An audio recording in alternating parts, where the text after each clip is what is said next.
آلك وصحابك يا سيدي يا حبيب الله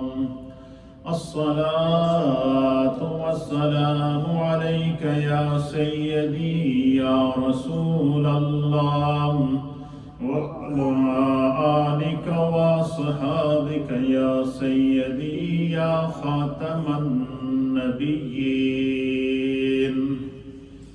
حمد و صلات کے بعد اللہ رب العالمین کا لاکھ لاکھ شکر، مولا کریم کا بڑا ہی احسان ہے کہ جس رب کریم نے ہم گناہگاروں کو شکل انسانی میں پیدا فرمایا اور ہمیں طرح طرح کے انعامات اور اکرامات سے نوازا.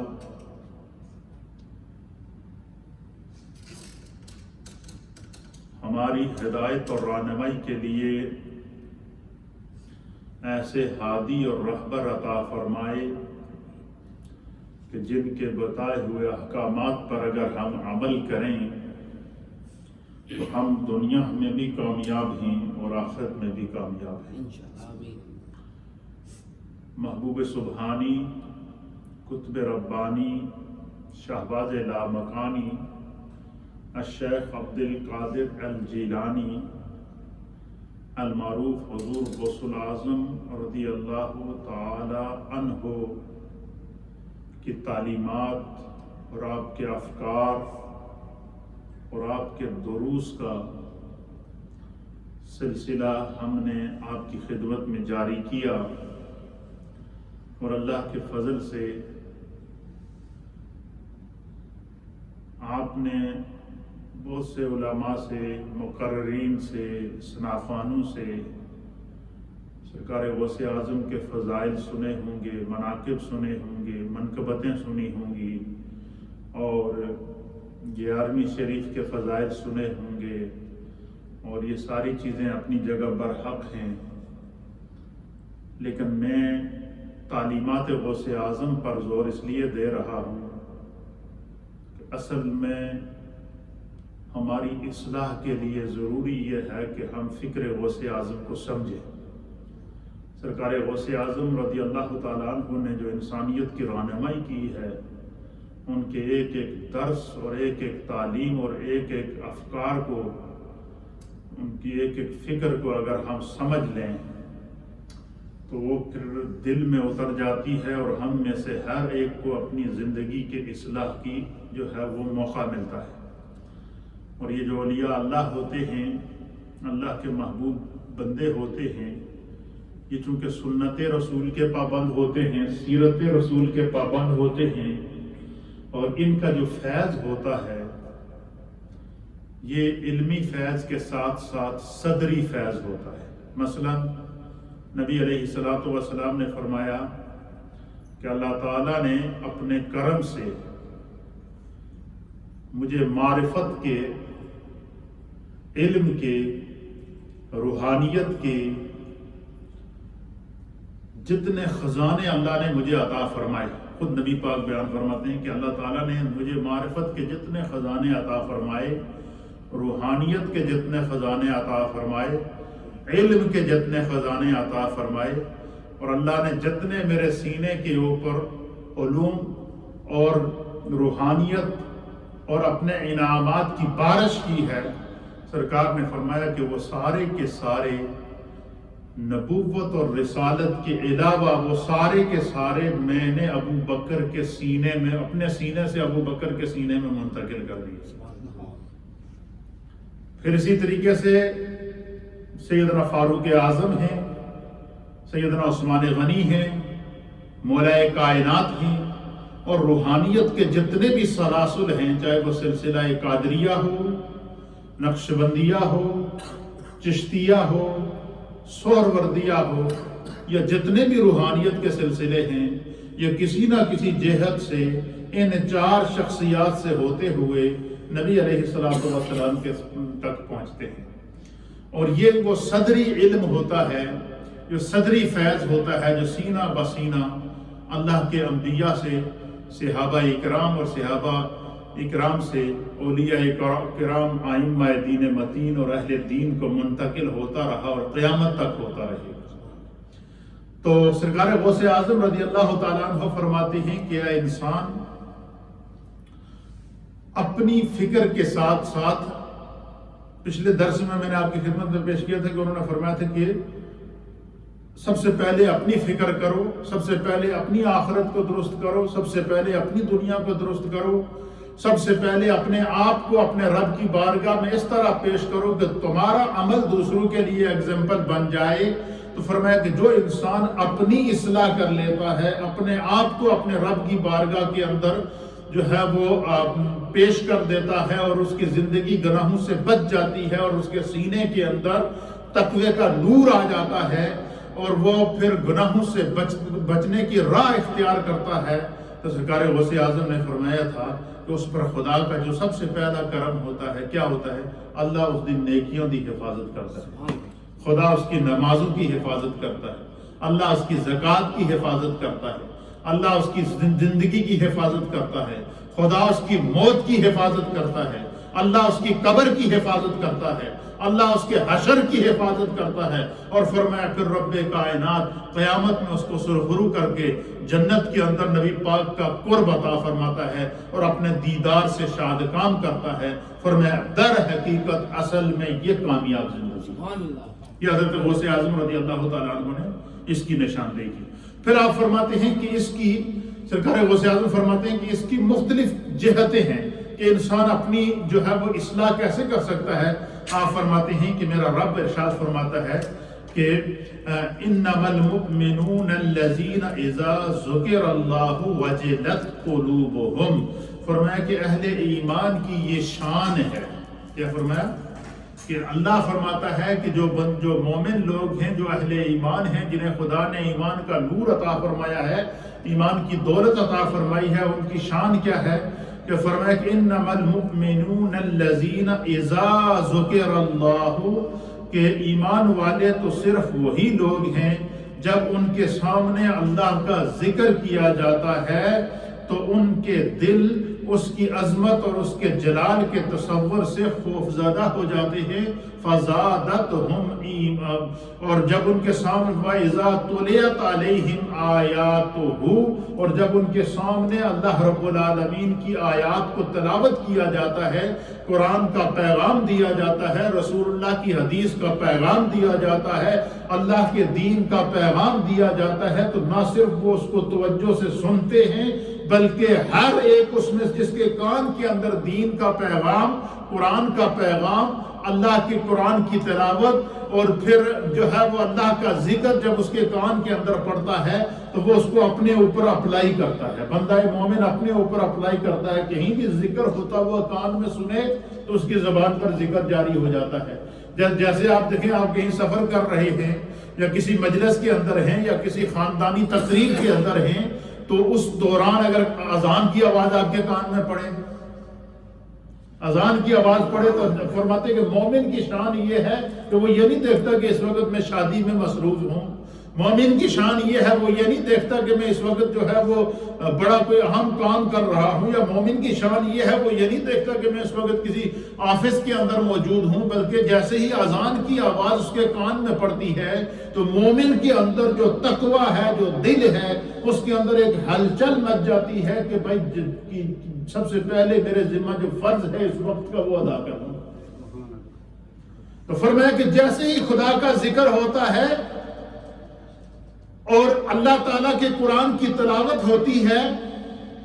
یا پیغام دین اس کے کان میں پہنچتا ہے، تو بندہ مومن کو دوسروں کے بجائے غوث اعظم فرماتے ہیں اپنی فکر لاحق ہو جاتی ہے، وہ اپنے دل کے اندر سوچتا ہے کہ خدا کرے کہ یہ فیض مجھے بھی مل جائے۔ اللہ، مثلا آج کی گفتگو میں تقوی کی بات ہو رہی ہے، خوف خدا کی بات ہو رہی ہے، قرب الہی کی بات ہو رہی ہے، اللہ کے کلام کو سننے کی بات ہو رہی ہے، خدا کے ذکر کو سننے کی بات ہو رہی ہے، تو سرکار غوث اعظم فرماتے ہیں کہ اے بندہ مومن، جب بھی تمہارے کان کے اندر کسی بھی ٹاپک کے اوپر، کسی بھی موضوع کے اوپر کوئی جب بھی تمہارے کان کے اندر آواز دین پڑے تو فرمایا جس طرح تو نماز کی فکر کرتا ہے اس طرح اس دین کو سیکھنے کی تو فکر کر۔ فرمایا فکر کرنا تمہارا کام ہے، اس میں برکت ڈالنا خدا کا کام ہے، کوشش کرنا تمہارا کام ہے، اس کوشش کو جو ہے وہ عروج تک پہنچانا، اس کوشش کو پورا کرنا، یہ میرے رب کا کام ہے۔ کیوں کہ فرمایا کہ اس رب کا فیصلہ ہے کہ لیس للانسان الا ما سعی، کہ انسان کے لیے کوئی کام مشکل ہے ہی نہیں، فرمایا اس کا کام صرف کوشش کرنا ہے۔ کیا ہے؟ فرمایا جب انسان کوشش کرتا ہے دین سیکھنے کی، جب انسان کوشش کرتا ہے نماز پڑھنے کی،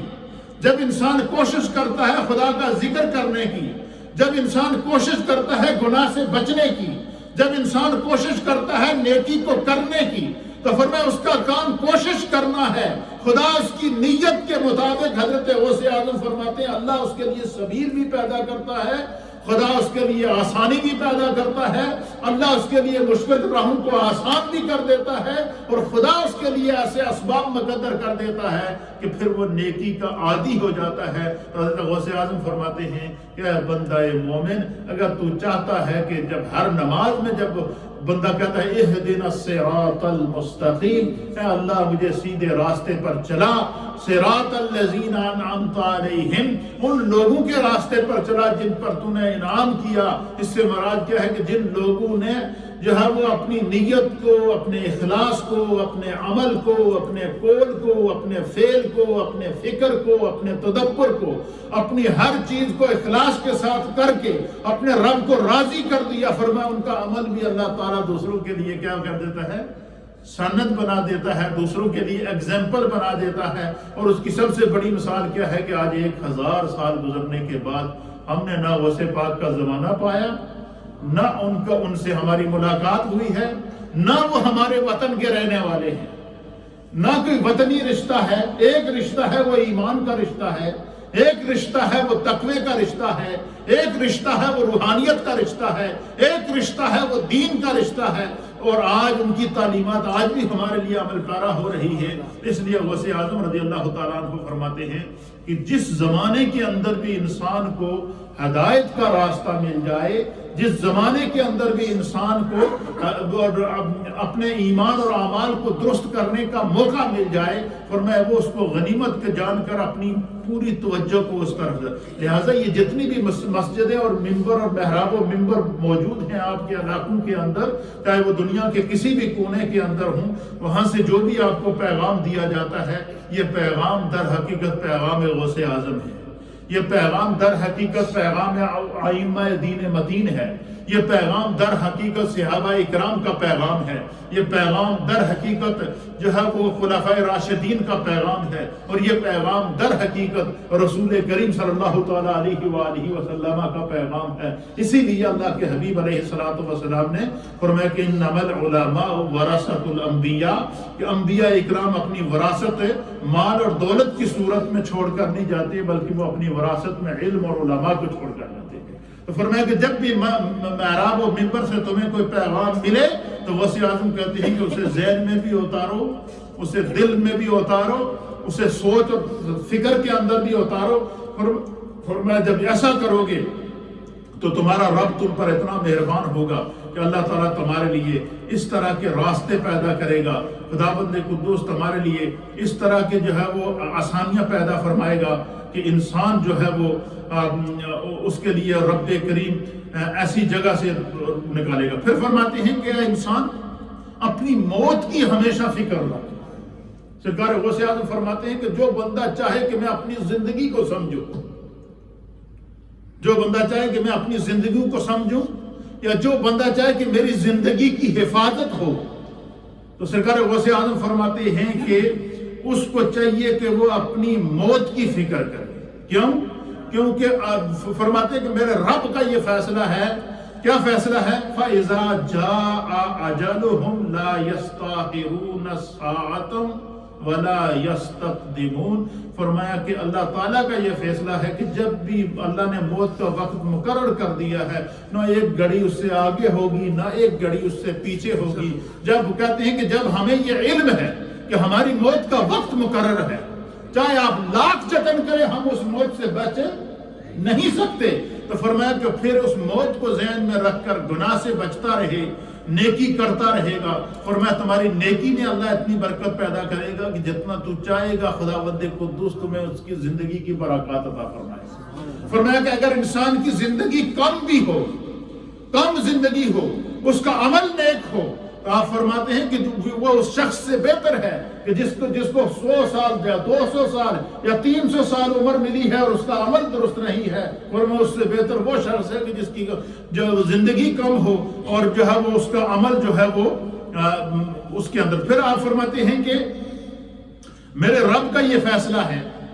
کہ انسان کو رب کیسے ملے گا. سرکار غوث اعظم فرماتے ہیں کہ انسان ذرا سوچے, ہر انسان یہ چاہتا ہے کہ اسے اللہ کا قرب بھی مل جائے, خدا کی رضا بھی مل جائے, دنیا میں بھی اللہ عزت عطا فرما دے, قبر میں بھی اللہ عزت عطا فرما دے, آخرت میں بھی عزت عطا فرما دے. آپ فرماتے ہیں کہ پھر یاد رکھو میرے پیارے نبی کا اس کے لیے پیغام ہے. غوث اعظم کیا فرماتے ہیں کہ جڑا بندہ چاہتا ہے کہ خدا اس سے راضی ہو, اس کی زندگی کی بھی حفاظت ہو, اس کی قبر کی بھی حفاظت ہو, اس کی آخرت کی بھی حفاظت ہو, قیامت کی ہولناکیوں سے بھی خدا اس کو بچا کے رکھے,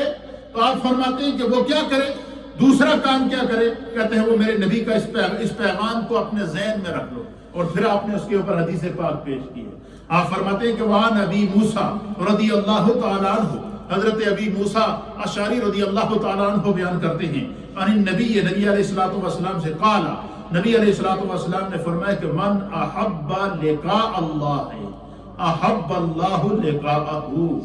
حضرت غوث اعظم فرماتے ہیں کہ جڑا بندہ یہ چاہے کہ وہ اللہ رب العالمین سے اس حال میں ملاقات کرے کہ اس کے اعمال کے اندر نمازیں بھی موجود ہوں, فرض نمازیں بھی موجود ہوں, سنن کی پابندی بھی موجود ہو, واجبات کی پابندی بھی موجود ہو, سیرت رسول کے پیغام بھی موجود ہو, اور اچھی اللہ تعالیٰ نے عزت والی زندگی بھی خدا اس کو عطا فرمائے. تو آپ فرماتے ہیں کہ جو اللہ اور اس کے رسول کے دین کے احکام ہیں اس کے لیے کوشش ضرور کرے اور اخلاص نیت کے ساتھ کوشش کرے. فرمایا برکت پیدا کرنا, تمہارے اعمال اور تمہاری زندگی کی حفاظت کرنا, فرمایا یہ رب کا کام ہے, لیکن اس کے لیے کوشش. اور اس سے پہلے میں نے درس میں آپ کی خدمت میں پیش کیا تھا کہ حضرت غوث اعظم رضی اللہ تعالیٰ عنہ نے فرمایا تھا کہ یہ رب کا فیصلہ ہے, کہ اللہ کے حبیب نے کی حدیث کے ساتھ آپ نے فرمایا تھا کہ اللہ کا فیصلہ ہے کہ میرا بندہ میرے متعلق جس طرح دا گمان کرتا ہے. اس کا معنی کی ہے, اس کا معنی کہ جڑا بندہ اللہ واسطے جس طرح دا سوچتا ہے خدا اس کو اسی طرح عطا کرتا ہے. جو بندہ خدا کے لیے جس طرح کا گمان رکھتا ہے, سوچ رکھتا ہے, فکر رکھتا ہے, خیال رکھتا ہے, فرمایا بندے کے گمان کے مطابق, بندے دی سوچ دے مطابق, بندے دے تصور دے مطابق, بندے دے تخیل دے مطابق, بندے دے ذہن دے اندر جڑی سوچاں آ رہی ہیں, فرمایا اس کے مطابق خداوند قدوس اس کو عطا کرتا رہتا ہے. کیوں؟ تو اس لیے آپ فرماتے ہیں کہ اپنے رب کے لیے سب سے پہلے کیا سوچو کہ بندہ ہمیشہ اس کا یہ ہے کہ میرا کبھی ایمان ضائع نہ ہو, کیونکہ ایمان کے ساتھ نجات ہے. فرمایا اپنے ایمان کی حفاظت کرے, اور اسی لیے فرمایا کہ ہر روز اپنے ایمان کی تجدید کیا کرو, ہر روز دہرایا کرو کہ یا اللہ غلطی نال کوئی میرے کو کلمہ کفر سرزد ہو گیا ہو, یا غلطی نال میری زبان تو کوئی ایسا کلمہ نکل گیا ہو جس دے نال میرا ایمان خطرے میں پہ گیا ہے, اے اللہ میں تیری بارگاہ میں معافی مانگتا ہوں, تو اپنے ایمان دی تجدید کرتا ہوں, دوبارہ تیرے تے ایمان لاؤں اور کلمہ شہادت پڑھ لیا کرو. فرمایا کہ اپنے ایمان کی حفاظت کے ساتھ ساتھ فرمایا جڑا بندہ ہے چاہتا فرماتے من احب لقاء اللہ, کہ جڑا فرماتے ہیں جو بندہ جو اللہ تعالیٰ سے ملاقات کو پسند کرتا ہے, فرمایا کہ جو بندہ یہ, کیونکہ یہ ہمارا ایمان ہے کہ قیامت کے دن انسان کو اپنا رب کریم جو ہے وہ اپنے حسن مطلق کا دیدار کرائے گا. تو فرمایا کہ بندے کی سوچ یہ ہونی چاہیے کہ جس وقت میں اپنے رب دے نال میری ملاقات ہوئے, جب میں اپنے رب دے حسن مطلق کا دیدار کروں, یا تو پھر قبر میں سب سے پہلے جیسے سب لوگوں کو قبر کے اندر جب چھوڑ کے آتے ہیں, ان کے لواحقین جب بندہ فوت ہو جاتا ہے دفن کر کے آتے ہیں, جب سب چھوڑ کے چلے جاتے ہیں تو اس وقت قبر میں سب سے پہلی ملاقات کس سے ہوگی؟ رسول اللہ سے. سب سے پہلا دیدار بندہ مومن کو، جس سے قبر کی وحشت، قبر کا خوف اور قبر کے اندر جو عذاب کے اندر کمی آ جائے گی اور عذاب اٹھ جائے گا، دیدار مصطفیٰ اگر نصیب ہو جائے تو فرمائے کہ سب سے پہلے دیدار مصطفیٰ ہوگا۔ سرکار غوث اعظم فرماتے ہیں کہ اے بندے جدو سانو پتہ ہے، غوث اعظم کیا فرماتے ہیں کہ جدو سانو پتہ ہے کہ قبر سب تو پہلی ملاقات سرکار نال ہونی ہے، تو فرمایا دنیا میں نبی پاک دی محبت دے ایسے مظاہرے کر کہ دنیا کے اندر تو رہے تو تمہاری نبی علیہ السلام کے ساتھ جب تمہارا سامنا ہو تو حضور علیہ السلام دیکھتے ہی پہچان لیں کہ میرا او غلام ہے، چل دیا پھر دیا اٹھ دیا بیٹھ دیا، میرے تے درود و سلام پڑھتا مجھ پہ درود و سلام پڑھا کرتا تھا۔ الصلاۃ والسلام علیک یا سیدی یا رسول اللہ اس کی زندگی کا شعار تھا، جو میں نے ان کو میری اطاعت اور فرما برداری اور میری محبت سے اس کا سینہ جگمگ کرتا تھا، فرمایا دیکھتے ہی جو ہے سرکار پہچان لیں۔ فرمایا اے بندے، تو غوث اعظم فرماتے ہیں کہ اے بندے جب تو اپنی فکر کرے گا تو اپنی فکر میں یہ بات اپنے ذہن میں ضرور رکھ اپنی ذاتی زندگی کے اندر کہ تمہارا خدا کے سامنے میں خدا کے ساتھ بھی سامنا ہوگا اور تمہارا مصطفیٰ کے ساتھ بھی سامنا ہوگا۔ تو فرمایا کہ بندہ یہ نیت کر لے کہ اللہ جب میں تیرے سامنے پیش ہوں تو میرا ایمان بھی سلامت ہو، میرا عمل بھی مقبول ہو، مجھے تیرے سامنے شرمندگی نہ ہو۔ فرمایا یہ نیت کر کے عمل کرو، عمل کرنا، کوشش کرنا تمہارا کام ہے۔ فرمایا تمہارے عمل کی حفاظت کرنا، تمہیں نیکی کے راستے پر قائم رکھنا، صراط مستقیم پر مستقیم رکھنا، فرمایا یہ میرے رب کا کام ہے، کیونکہ اس کا فیصلہ ہے کہ اِنَّ لَيْسَ لِلْإِنسَانِ إِلَّا مَا سَعَىٰ، کہ انسان کے لیے کوئی کام مشکل نہیں ہے، اس کا کام صرف کوشش کرنا ہے۔ کوشش کرنا ہمارا کام ہے اور اس کوشش کا پھل دینا یہ رب کا کام ہے۔ تو حضرت غوث اعظم فرماتے ہیں کہ انسان آخرت میں دو کام ضرور ہوں گے۔ ایک کیا کہ سب سے پہلا کام کیا ہوگا، جب تو قبر میں جائے گا تو تمہیں نبی پاک کا سامنا کرنا پڑے گا، دیدار مصطفیٰ ہوگا۔ فرمایا اپنی زندگی ایسی بنا کہ مصطفیٰ دیکھیں تو پہچان لیں اور دیکھیں تو خوش ہو جائیں۔ بے شک تو گناہگار بھی ہوگا، لیکن اگر تمہارے عمل کے اندر کوشش موجود ہوگی سنت رسول کی، سیرت رسول کی، اتباع مصطفیٰ دی، فرمایا جڑا دنیا میں نبی دے نال محبت کرتا ہے، فرمایا سب سے پہلا اس نے اس محبت کا انعام کی ملتا ہے۔ حضرت غوث اعظم فرماتے ہیں کہ اس کو سرکار قبر میں پہچان لیتے ہیں۔ اور فرمایا کہ جو دنیا میں خدا کا ذکر کرتا ہے، اللہ کی عبادت کرتا ہے، خدا کی ریاضت کرتا ہے، اللہ تعالیٰ کے احکامات پر چلنے کی جتنی اس کا استطاعت ہے اس کے مطابق کوشش کرتا ہے، تو فرمایا اسے خدا کا دیدار بھی نصیب ہوگا۔ اور اللہ تعالیٰ نے جو ہے وہ حتیٰ کہ ایک حدیث کے مطابق حضور نے فرمایا کہ اللہ تعالیٰ نے جب اللہ تعالیٰ نے رحمت کو، رحم کو دنیا کے اندر بھیجا تو فرمایا اس کے 99 حصے کیے، 99 پارٹ کیے ہیں رحم کے۔ فرمایا ان 99 حصوں میں سے ایک حصہ اللہ نے پوری دنیا کو عطا فرمایا، اور بلکہ ایک روایت کے مطابق 100 حصے کیے ہیں، اور 100 حصوں میں سے ایک حصہ اللہ نے پوری دنیا کو عطا فرمایا۔ اس میں ماں باپ کی شفقت بھی موجود ہے، اس میں اساتذہ کی شفقت بھی موجود ہے، اس میں چھوٹوں اور بڑوں کی شفقت اور برکت بھی موجود ہے، اس میں ماں اور بیٹے اور ماں اور بیٹی اور باپ اور بچوں کی شفقت اور محبت بھی موجود ہے۔ فرمایا یہ جتنی ہم ایک دوسرے سے محبت کرتے ہیں، جتنے ہم ایک دوسرے پر شفقت کرتے ہیں، فرمایا اللہ تعالیٰ نے اپنی رحمت کے 100 حصوں میں سے ایک حصہ دنیا کو دیا ہے، اور 99 حصے جو رحمت کے ہیں وہ خدا نے اپنے کو رکھے ہیں، وہ اللہ نے اپنے پاس رکھے ہیں۔ کیوں کہ جب گناہگار آئیں گے، ان کا ایمان اگر سلامت ہوگا تو خدا بندے قدوس ان پر رحم فرمائے گا، اللہ ان پر کرم فرمائے گا، خدا ان کو کبھی شفاعت مصطفیٰ کے ذریعے بخش دے گا، اللہ ان کو کبھی اپنے رحم و کرم سے بخش دے گا۔ اس لیے غوث اعظم رضی اللہ تعالیٰ عنہ کے فرماتے ہیں کہ اپنے رب سے ملاقات اگر تو کرنا چاہتا ہے، فرمایا اللہ تعالیٰ اس شخص نال ملاقات کرنا پسند کرتا ہے جڑا خدا دے نال ملاقات کرنا پسند کرتا ہے۔ اور اللہ سے ملاقات کب ہوتی ہے؟ حضرت غوث اعظم فرماتے ہیں دن میں 5 وقت کی جو فرض نماز ہے نا، یہ خدا سے ملاقات کا وقت ہے۔ کیا فرماتے ہیں؟ یہ اللہ تعالیٰ سے ملاقات کا وقت ہے۔ اور فرماتے ہیں کہ جب بندہ اللہ کی بارگاہ میں نماز کے لیے کھڑا ہوتا ہے تو حالت قیام میں ہوتا ہے، اور جب وہ نیت کر کے کہ نیت کرتا ہوں میں 4 رکعت نماز فرض اللہ تعالیٰ کے لیے وقت نماز ظہر، منہ میرا طرف کعبہ شریف کے پیچھے امام صاحب کے کہہ کے اللہ اکبر تکبیر تحریمہ کہہ کے جب وہ کھڑا ہوتا ہے فرمایا وہ پھر دنیا سے کٹ جاتا ہے۔ کیوں؟ وہ ملاقات رب کا وقت ہے، وہ خدا سے ملنے کا وقت ہے، وہ اللہ کے قرب کا وقت ہے، وہ خدا کی بندگی کا وقت ہے۔ اس لیے حکم ہے کہ عام حالات میں اگر کوئی تمہیں سلام دے تو اس کا جواب دو،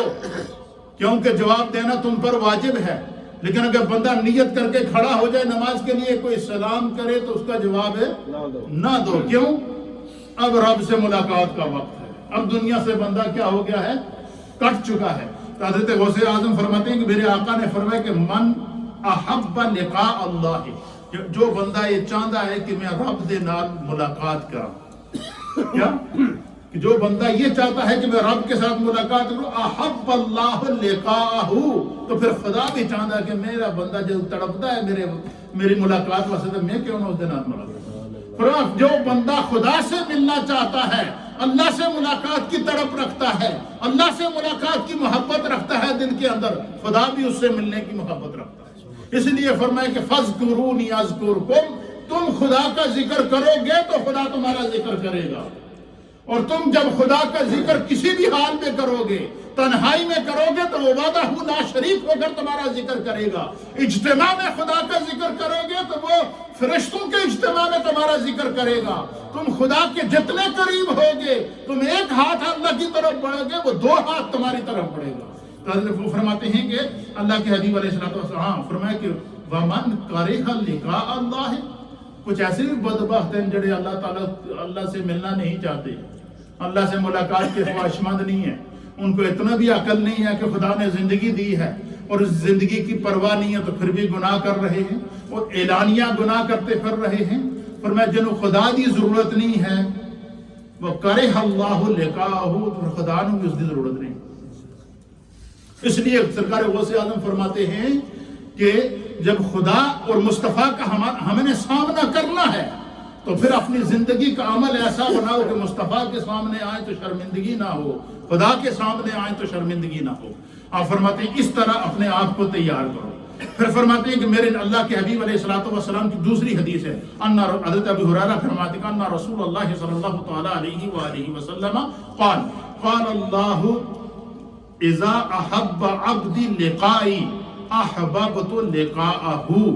فرمایا کہ حضرت ابو ہریرہ فرماتے ہیں کہ نبی علیہ السلام نے فرمایا کہ اللہ تعالیٰ فرماتا ہے کہ جب میرا بندہ میری ملاقات کو پسند کرتا ہے تو احببت لقاءہ، تو میں رب ہو کر اس سے ملنے کو پسند کرتا ہوں، میں رب ہو کر اس سے ملنے کو پسند کرتا ہوں۔ اور حضور علیہ السلام نے فرمایا کہ جب بندہ نماز کے ذریعے اللہ کھڑا ہوتا ہے قیام کی حالت میں، تو یہ اس کا آغاز بندگی ہوتا ہے۔ پھر جس وقت اس پر اللہ کی رحمت کرم آتا ہے، فضل آتا ہے، رحمت کی برسات ہوتی ہے، اس کا دل نرم ہوتا ہے تو وہ رکوع کے اندر جاتا ہے۔ اب پہلے کھڑا تھا اب اور جھک گیا، کیوں؟ اب اس کے اندر اور عاجزی آ گئی۔ اچھا جب رکوع میں چلا گیا تو فرمایا خدا کی رحمت میں اور اضافہ ہو جاتا ہے۔ جب اللہ کی رحمت میں اور اضافہ ہوتا ہے تو اس کے اندر اور عاجزی آتی ہے، تو وہ رکوع سے پھر جب وہ سجدے میں چلا جاتا ہے، اور جب سجدے میں جاتا ہے تو وہ اپنی بندگی کی انتہا کرتا ہے۔ اپنی سب سے انسان کا بہترین اور محبوب عضو اس کے جسم کے اندر، پارٹ آف دا باڈی میں سب سے جو بیسٹ پارٹ ہے فیس، انسان کا چہرہ ہے، فیس آف دا ہیومن، انسان کا چہرہ سب سے بیسٹ ہوتا ہے انسان کی پارٹ آف دا باڈی کے اندر۔ انسان جب اپنے چہرے کو، اپنے ماتھے کو، اپنے ناک کو زمین پر رکھ کر جب عاجزی کی انتہا کرتا ہے تو اپنی زبان سے نکالتا ہے سبحان ربی، ابھی ابھی صرف اتنا کہا سبحان ربی، تو فرمایا اللہ تعالیٰ اس کی عاجزی کو دیکھ کر اس کو وہ دل میں پڑھ رہا تھا، اس کی وہ تسبیح پہلے آسمان پر، دوسرے آسمان پر، تیسرے آسمان پر، چوتھے آسمان پر، پانچویں پر، چھٹے پر، ساتویں پر وہ تسبیح گھوم رہی ہے۔ سبحان ربی العالی، سبحان ربی العالی، سبحان ربی العالی۔ فرمایا کہ 7 آسمانوں سے وہ تسبیح جاتی ہوئی وہ پھر اللہ کی بارگاہ کے اندر اس کی آواز جب پہنچتی ہے، جیسے ہی بندہ کہتا ہے سبحان ربی، تو فرمایا اللہ کی طرف سے آواز آتی ہے لبیک عبدی،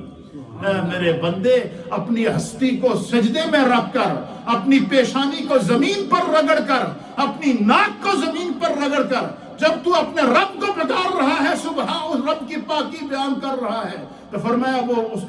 اس کا چہرہ تو فرش زمین کے اوپر ہوتا ہے، اس کا ماتھا تو فرش زمین پر ہوتا ہے، اس کا ناک تو فرش زمین پر ہوتا ہے، لیکن اس کا مرتبہ اور اس کا مقام اور اس کی عظمت عرش بری پر جاؤ فرشتے دیکھ کر اس پر ناز کر رہے ہیں۔ تو فرماتے ہیں کہ میرے رب کا فیصلہ ہے کہ جو بندہ اپنے رب سے ملاقات کرنا چاہتا ہے، خدا اس سے ملنا چاہتا ہے۔ پھر اسی طریقے سے حضرت سیدنا ابو بکر صدیق رضی اللہ تعالیٰ عنہ آپ فرماتے ہیں کہ اللہ تعالیٰ نے جو ہے وہ انسان پر جب خدا کرم کرتا ہے تو آپ نے خطبہ دیتے ہوئے فرمایا کہ حضرت سیدنا ابو بکر صدیق فرماتے ہیں کہ ایک بات یاد رکھو، یہ دنیا کی جاہ، دنیا کی دولت، دنیا کی ثروت، دنیا کی اقتدار، دنیا کا اقتدار، یہ سب کچھ ادھر رہ جائے گا۔ بندہ جب دنیا سے جاتا ہے تو سیدنا صدیق اکبر کہتے ہیں کہ ایک بات یاد رکھنا، کفن میں کوئی جیب نہیں ہوتی۔ کیا فرمایا؟ کفن میں کوئی جیب نہیں ہوتی۔ ہاں جب دنیا میں آتا ہے تو وہ کفن بھی ساتھ نہیں ہوتا، وہ بالکل ہی ننگا دنیا میں آتا ہے۔ جب بچہ پیدا ہوتا ہے تو اس کے اوپر لباس نہیں ہوتا، اور اس دنیا سے جب جاتا ہے تو وہ 2 کپڑے ساتھ لے کر جاتا ہے، وہ بھی جس کو نصیب ہو جائیں۔ تو حضرت ابوبکر صدیق فرماتے ہیں کہ کہاں ہیں وہ خوبصورت چہرے والے؟ آپ نے ایک دن خطبہ دیتے ہوئے فرمایا کہ کہاں ہیں وہ خوبصورت چہرے والے جو اپنی جوانیوں پر ناز کیا کرتے تھے؟ وہ کہاں ہیں آج؟ وہ تو منو مٹی تلے چلے گئے ہیں۔ لیکن اب فرماتے ہیں کہ ایک بات یاد رکھو، اگر انہوں نے ان خوبصورت پیشانیوں کے ساتھ اپنی زندگی میں اللہ کی عبادت کی ہوگی، ریاضت کی ہوگی، تسبیح کی ہوگی، رسول اللہ کی سنت اور سیرت کے مطابق زندگی گزاری ہوگی، اور میں قیامت میں بھی ان کے چہرے چمک رہے ہوں۔ تو آپ فرماتے ہیں کہاں ہیں وہ خوبصورت جن کو اپنی جوانیوں پر ناز تھا؟ پھر فرماتے ہیں کہاں ہیں وہ بادشاہ جنہوں نے شہر بنائے اور ان کے گرد بڑی بڑی فصیلوں اور قلعے بنائے، اور وہ بڑے بڑے فاتحین جنگ جنہوں نے بڑی بڑی جنگ کی تاریخیں رقم کی ہیں، وہ آج کہاں ہیں؟ وہ بھی منو مٹی تلے چلے گئے ہیں۔ اور فرمایا کہ کامیابی جن کے قدم چومتی تھی وہ کہاں ہیں؟ زمانے میں آج ان کا نام اور نشان مٹ چکا ہے، اب وہ قبر کے گور اندھیروں میں پڑے ہیں۔ افسوس، ہائے افسوس، ہائے افسوس۔ یہ بات بیان کرنے کے بعد سیدنا صدیق اکبر کہتے ہیں یاد رکھو، اگر ہماری زندگی میں نمازیں ہوں گی، اگر ہمارا ایمان سلامت ہوگا، ہماری زندگی میں سیرت رسول ہوگی، ہماری زندگی کے اندر جو ہے وہ عمل موجود ہوگا، نیک عمل موجود ہوگا، گناہ سے ہم بچتے رہیں گے، پر بظاہر تو ہمارے مرنے کے بعد ہمیں قبروں میں ڈال کر مٹی ڈال دی جائے گی، لیکن وہ مٹی نہیں ڈالی جائے گی۔ فرمایا انسان عرش بری اور جنت کے اندر خداوند قدوس اس کو ابدی زندگی عطا فرمائے گا، لیکن اسی زندگی کو اگر ہم نے ضائع کر دیا تو آپ فرماتے ہیں نہ اقتدار بچا ہے، نہ بادشاہ بچے ہیں، نہ جنگجو بچے ہیں، جن کو اپنی زندگیوں اور بہادریوں پہ، اپنی فوجوں پہ ناز تھا۔ اس میں فرعون کی قرآن مثال دیتا ہے، نمرود کی قرآن مثال دیتا ہے، بڑے بڑے جو ہے وہ امیر لوگوں کی قرآن مثال دیتا ہے جن کو اپنی دولتوں اور اقتدار اور اختیار پر ناز تھا، آج ان کے نشان مٹ گئے ہیں۔ لیکن یاد رکھو، آپ دیکھیں آج فرعون کی مذمت کی جا رہی ہے، نمرود کی مذمت کی جا رہی ہے، ظالم لوگوں کی مذمت کی جا رہی ہے، لیکن آج غوث اعظم کا نام ہمارے سینوں میں زندہ ہے یا نہیں ہے؟ آج 4 یار نبی کے ہمارے سینوں میں زندہ ہیں یا کہ نہیں ہیں؟ آج نبی پاک کے قدموں پہ 1.25 لاکھ صحابہ ہمارے دلوں میں زندہ ہیں یا کہ نہیں ہیں؟ آج 5 تن پاک کی شخصیات ہمارے دلوں کے اندر محبت کے زندہ ہیں یا کہ نہیں ہیں؟ آج اولیاء کاملین کے نقوش ان کی تعلیمات ہمارے لیے زندہ ہیں یا کہ نہیں ہیں؟ اس لیے فرماتے ہیں دنیا میں رہنا ہے تو نیکی کے ساتھ دوستی کرو، صراط مستقیم کے ساتھ دوستی کرو، دین کے ساتھ اپنے آپ کو قائم رکھو۔ فرمایا یہ عارضی زندگی ہے، یہ مٹ جائے گی اور انسان بھی مٹ جائے گا۔ فرمایا انسان کا نیک عمل بھی باقی رہے گا، اس کا کردار بھی باقی رہے گا، اس کی اچھائی بھی باقی رہے گی، اس کا اخلاق بھی باقی رہے گا، اس کا کردار بھی باقی رہے گا۔ اور فرمایا جس نے ایسی زندگی گزاری اسے خدا بھی مل گیا اور مصطفیٰ بھی مل گیا۔ اللہ ہمیں دین کو سمجھنے کی توفیق